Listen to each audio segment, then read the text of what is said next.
from space. Today we're covering 3 films with unstoppable forces that crash to Earth from outer space. These entities are deadly, hungry, and couldn't care less about the poor humans that live just beyond their crash zone. If you enjoyed this video, don't forget to like and subscribe, and let's hop right in. 2019's Color Out of Space is as beautiful as it is horrifying. Based off of H.P. Lovecraft's short story of the same name, the movie opens with a meteor crashing in the middle of an alpaca farm owned by the Gardner family. This movie uses really vibrant colors and a psychedelic soundtrack that really emphasizes the many oddities that we see throughout the story. Despite the large rock that originally fell, after only a day it seems to disappear entirely. But the youngest son, Jack, feels an odd connection, and he believes that he hears what he calls the man from the meteor hiding inside of the family's well. The father of the family, Nathan, tries his best to continue on as if nothing happened, and he teaches his 2 kids, Benny and Lavinia, what he can about alpacas because he believes that they are the animal of the future. And of course you have to be very gentle with the birds.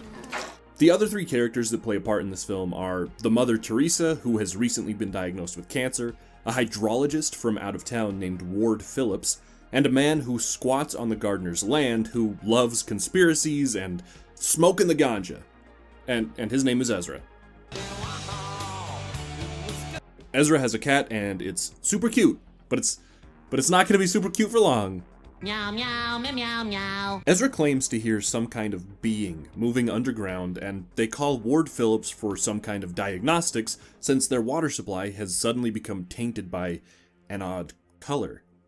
Phillips doesn't have any conclusive answers, so he takes a water sample to his supplies to run some tests, and we'll see him a bit later. Things start to get strange for the family, but it's very subtle at first.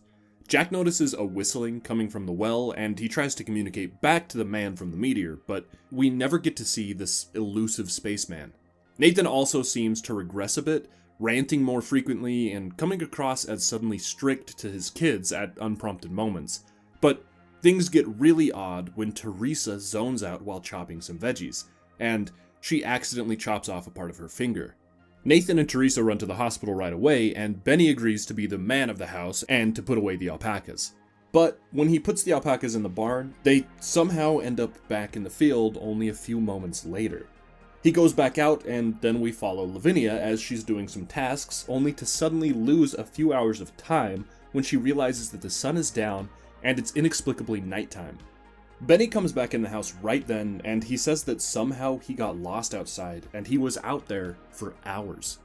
When the parents get back, Nathan is furious because Benny didn't put the alpacas away, but he's even more frustrated because he says he can smell a terrible smell that no one else seems to notice.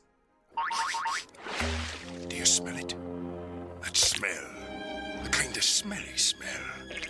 The smelly smell that smells smelly. Over the next 2 days, the foliage around the well develops quickly and morphs into plants that the family has never seen before, and they also begin to notice a few strange bugs emanating from the well. Nathan doesn't listen when the kids tell him that something weird is happening, because he's too happy that his tomatoes have suddenly had this growth spurt, and they're fully ripe a full month early. But when he takes a bite, each tomato tastes wrong and rotten, and his mood quickly fouls again. More of the strange light floods over the farm, and the family hears the alpacas screaming from the barn. When they go to check, they're terrified to see that all of the alpacas have somehow melded together and are screaming and rabid. The light pulses again and shoots out of the barn, colliding with Teresa and Jack, and when the light dissipates, we see that the mother and the son now share a similar fate, as they've become melded together as well, and neither of them seem to be entirely human anymore. As the hours tick by, the mother and son hybrid becomes even more rabid and animalistic, and Nathan makes the only decision that he can, and he puts them both out of their misery. But things have really only started to get bad. Benny hears his dog whimpering from the well, and he climbs down to go and rescue him, but we never see him reach the bottom, and we never see Benny return from the well. Benny lives in the well now. Cutting over to Phillips, we see that he doesn't get any conclusive results back from the well water, so he heads back to the farm for some more samples, but on his way, he nearly hits this strange creature, and yeah, that's the cat, so he's not so cute anymore.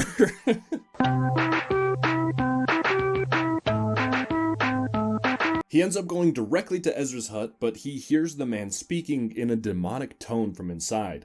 When he opens the door, he sees Ezra is barely more than a corpse now, and his voice was playing on a tape recording, giving his final thoughts and theories about this color from space that has a mind of its own and is changing everything around it to resemble its homeworld. Phillips runs back to the farm where he sees Lavinia, but her eyes are glowing with that strange color, and when he touches her, he sees the color's original homeworld for a few brief moments. He pulls away just in time to see a torrent of color burst from the well and engulf Lavinia whole.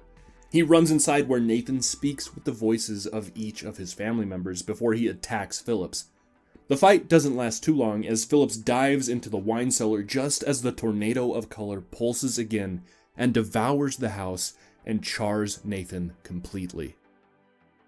Phillips escapes from the hellish farm, and we cut to a little while later where we see that the town has flooded and dammed the entire valley, turning it into a man-made lake as their only means to stop the color from spreading. I hope the dam water that covers this place will be very deep. But even then, I will never drink it.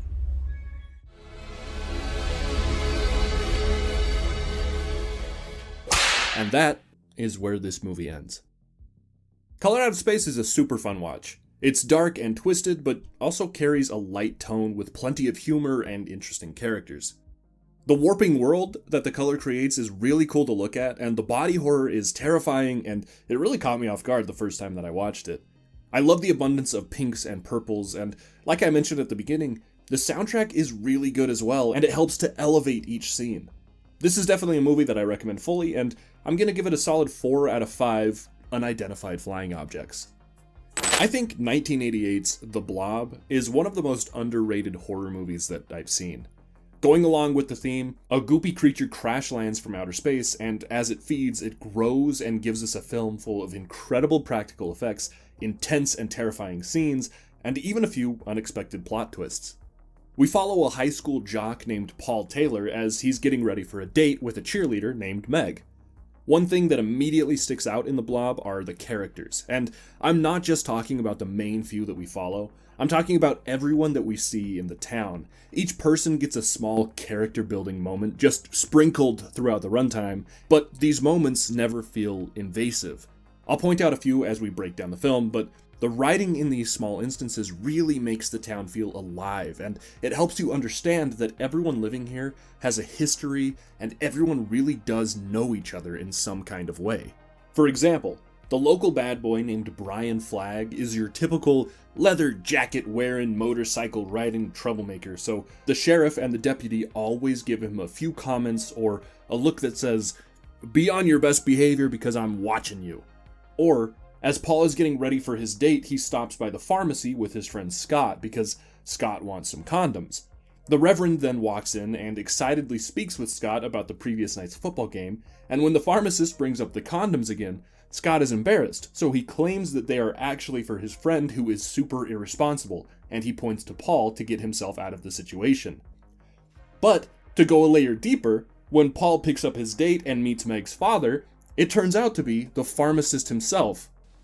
Ribbed. It's really good and fun writing, and there's plenty more moments like this where those came from.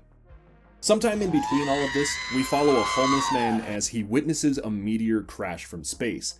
When he investigates, a creature jumps from the crater and latches onto his hand, causing the man to run into the woods in pure panic. He stumbles on Flagg, who was attempting to jump a broken bridge with his bike, but in his panic state, the homeless man only screams and attempts to cut off his hand to get the creature off. Flagg chases the homeless man to try and help him, but the man ends up running right into the road where he gets hit by a car driven by Paul. So now our main trio of Paul, Meg, and Flag are all together, and they make the decision to take the homeless man to the hospital, both for his injuries and getting hit, and for the corrosive goop that is inching its way up his arm. The doctor puts the man in a bed and he goes to check on his other patients, but when Paul comes in to check on the man, he finds that the goop has spread and has eaten away at his entire lower half.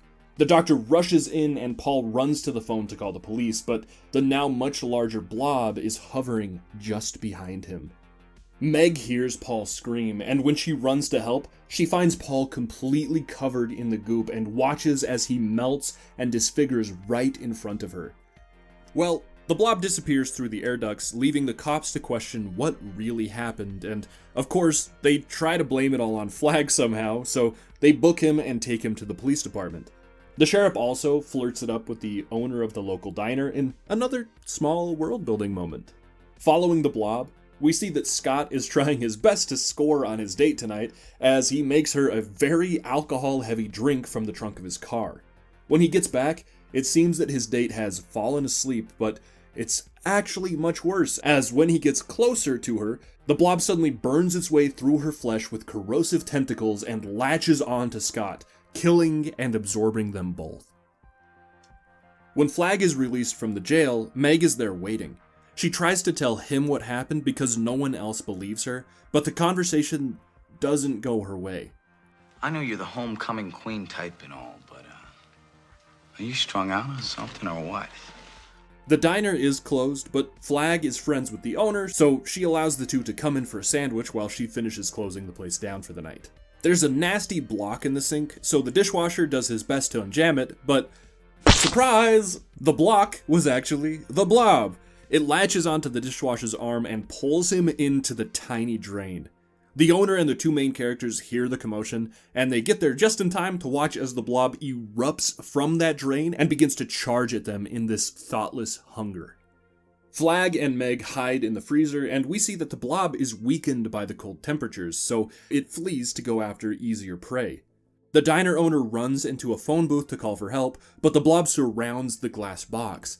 As the translucent goop pushes against the glass, we see that off-screen, the sheriff was also absorbed by the creature, giving the owner a small moment of fear before the glass booth collapses and she also becomes part of the amorphous blob.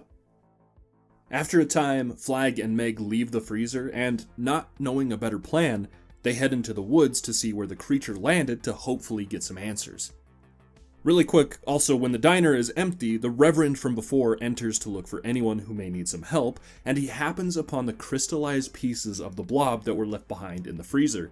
He puts them in a jar, and we'll see what happens to those a little bit later.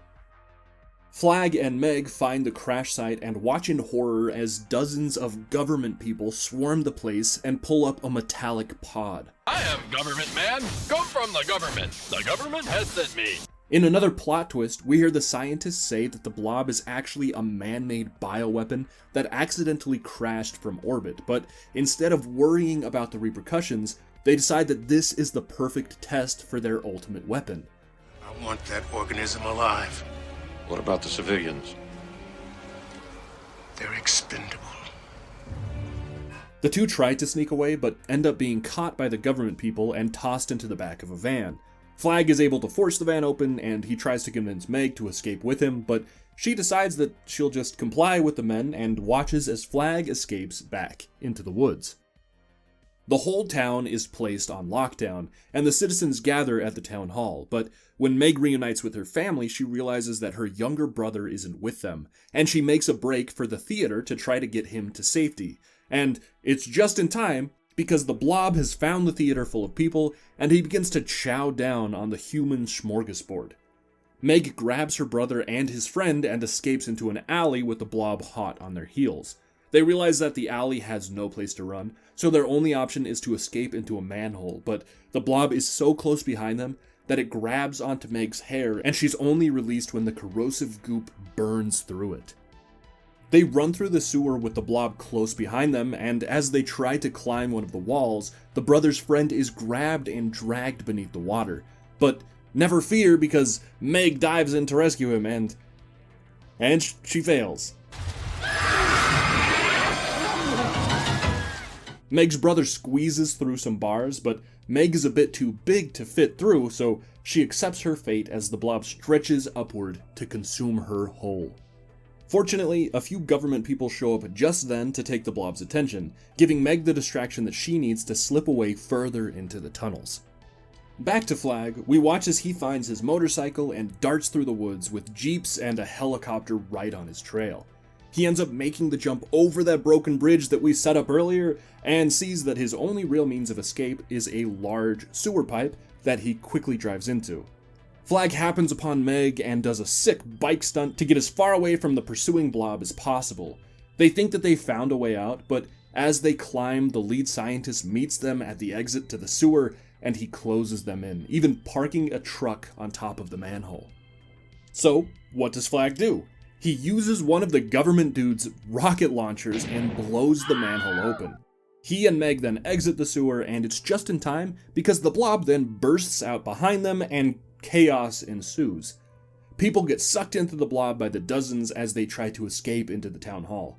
One of my favorite little details is when this dude pulls on the pins of both of his grenades, and a few seconds later we see two tiny explosions happen inside the blob. It has very little effect on the creature, but I love that they added it.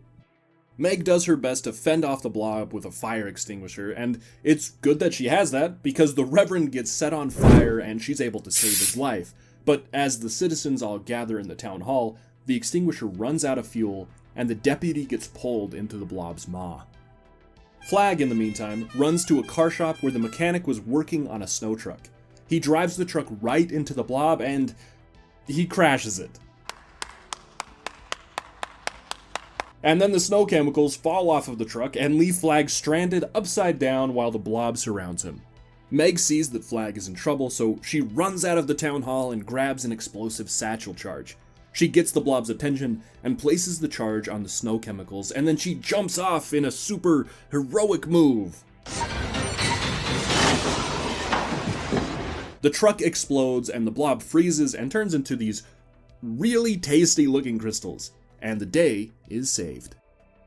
We fade out and back in to see the burned and disfigured Reverend now preaching about the end of the world. He holds up the jar with the small pieces of the blob inside, and that is where this movie ends.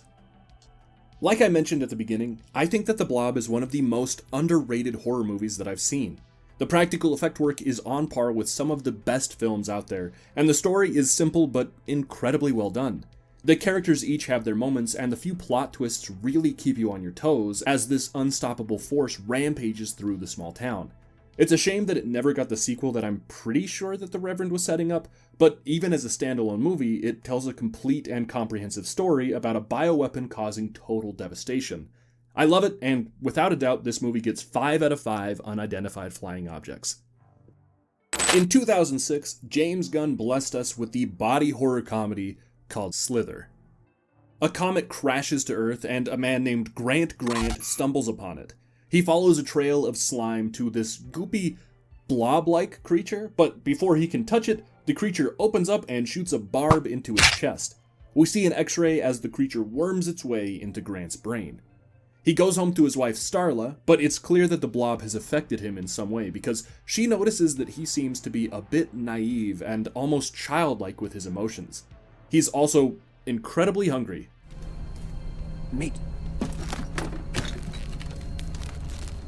Grant goes to the local butcher and buys up as much meat as he can, but when that's not enough, he starts going after his neighbor's dogs too.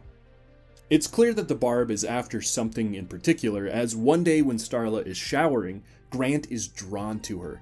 He wanders forward in a hypnotic state as barbed tentacles wriggle from his chest in search of someone to mate with, but Grant is able to pull himself together enough to stop himself and leave the house.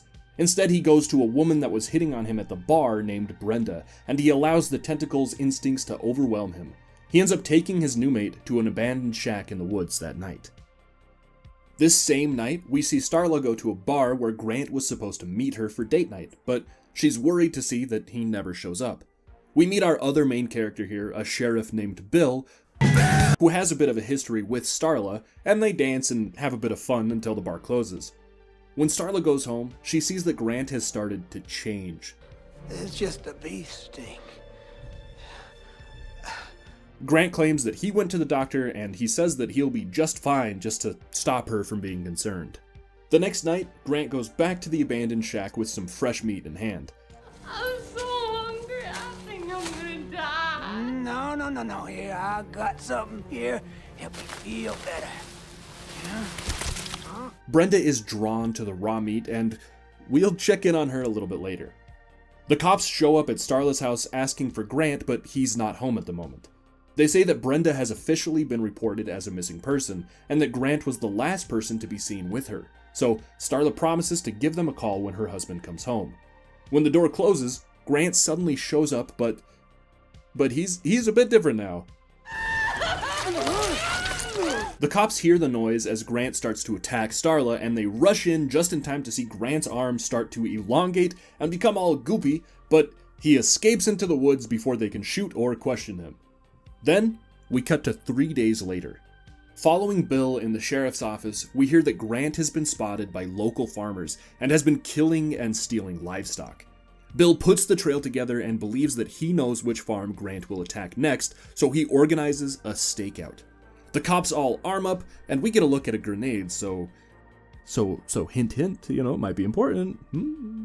Oh, also Starla shows up as they're all heading out, and she volunteers to join them in the stakeout, so she's here now too. The family that owns the farm are all told to stay inside for the night, and the only one of these people that really matters is the oldest daughter named Kylie, and we'll see her a bit later. Deep into the night, Grant finally slithers his way onto the farm, and I mean slithers because he no longer has legs, and he's not looking too good. The cops have no idea what to do, so Starla decides to take the lead and try to appeal to his humanity. Things don't go well.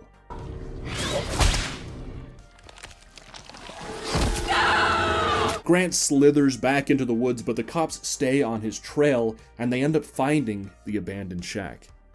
Inside, they can hear Brenda crying, so they open up the doors and holy cow, we see Brenda. We see a whole lot of Brenda. Something's wrong with me. Sensing fresh meat, the little baby slithers inside of Brenda start to wriggle around, and eventually they burst from the poor woman, and a flood of little baby worm thingies flood over the cops, and Bill notices that the worms are trying to enter into each of the humans through their mouths. So he covers his and Starla's mouth and waits until the torrent of creatures finally subsides, and they move on to where they sense other forms of life. With the nearest, of course, being Kylie's family house. Kylie is taking a bath, and one of the worms does its best Freddy Krueger impression before jumping into Kylie's mouth. She's able to stop it at the last moment, but she still gets slightly affected and sees visions of the hive mind that controls all of the creatures, before pulling the worm out of her mouth and running from the bathroom.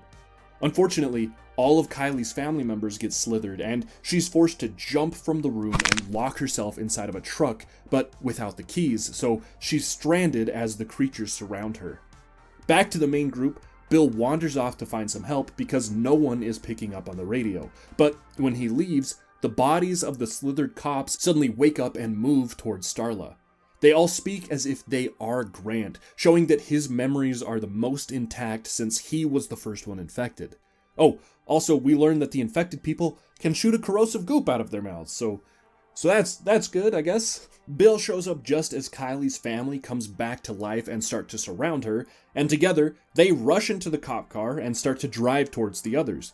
Starla runs from the infected cops and winds up just in front of Bill's squad car, so the main trio are all together at last. Kylie explains what she saw when she was connected to the worms. She says that the mind controlling the full hive has taken over countless worlds, devouring life and spreading like a disease, and now it's trying to do the same thing with Earth. Out of nowhere, a truck rounds the corner and smashes into the police car, knocking out our main group, and when Bill comes to, a horde of infected people drag Starla out of the car, and we get a good look at the full town to see that pretty much everybody has become infected. Bill tries to follow Starla, but is quickly overwhelmed by the infected, so he grabs Kylie and they run. He ends up going back to the police station to get some supplies, but he's attacked by an infected deer. Kylie is able to smack Bambi with a fire extinguisher, and she saves the day, and they exit the building with a few guns and that grenade that we mentioned earlier. Thank you for saving my ass back there. You're welcome. Of course, when I tell that story, it's gonna be the other way around. What do you mean? Like I saved you. At this point, we cut to see Starla has been taken back to her house, and the infected are all treating her really well because they're all connected through Grant, so they all love her as if she is their wife. Starla arms herself with a pointy brush and wanders downstairs where she sees what Grant has become. Not only does he now have big old tentacles, but he's also got multiple bodies attached to him, all merging into each other and becoming a single entity. It's pretty neat. Starla talks with Grant and actually starts to get through to him. She gets really close, and just before they kiss, she stabs the pointy brush into his chest. All of the connected bodies scream in pain, and now they're after blood. Bill and Kylie show up, and now it's time for that grenade to finally show its glory.